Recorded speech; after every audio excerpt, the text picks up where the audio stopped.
துறையில மட்டும்தான் நீங்க எல்லாம் பாத்திருக்கீங்க. அதுவே எவ்வளவு பயங்கரமா தெரிக்க விட்டுருக்காருன்னு நீங்க பாக்குறீங்க. இப்போ வந்துட்டு தமிழ்நாட்டை ஆள போறாரு அடுத்த 2026ல. அப்ப எல்லா துறையிலையும் எப்படி பத்திக்க போகுதுன்னு இனிமே நீங்க பார்க்க போறீங்க.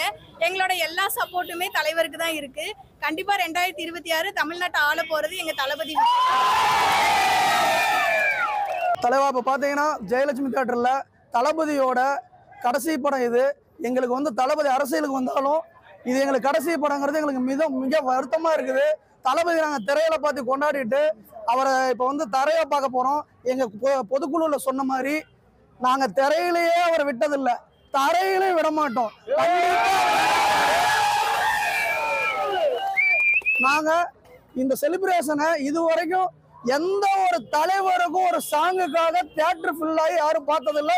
இது எங்க தளபதிக்கு மட்டுமே சாத்தியம், தளபதிக்கு மட்டுமே நடக்கும். அதே மாதிரி இந்த பாடல் எங்களுக்கு எப்படி இருக்குதுன்னா, எம்ஜிஆர் கட்சி ஆரம்பிச்சப்ப நீங்க நல்லா இருக்கணும் ஒரு சாங்க அவர் ரெடி பண்ணி போட்டாரு. அப்ப அவங்களுக்கு கட்சி தொண்டர்களுக்கு அந்த சாங் வந்து மிகப்பெரிய ஒரு ஆர்வத்தை தூண்டுற மாதிரி இருந்தது. அந்த மாதிரி தளபதி கச்சேரி பாட்டு நாங்க கட்சி ஆரம்பிச்சோடனே இந்த கச்சேரி பாடல் வந்து எங்களுக்கு மிகப்பெரிய ஆர்வத்தை தூண்டுற மாதிரியான பாடலா இருக்குது. எங்களுக்கு இது வரைக்கும் இந்த செலிப்ரேஷன் நாமக்கல் டிஸ்ட்ரிக்ட்ல எங்கேயும் நடந்ததில்ல. அடுத்த பொங்கல் 2026ல எங்க தளபதி சிஎம் சீட்ல உட்காந்துருவாரு.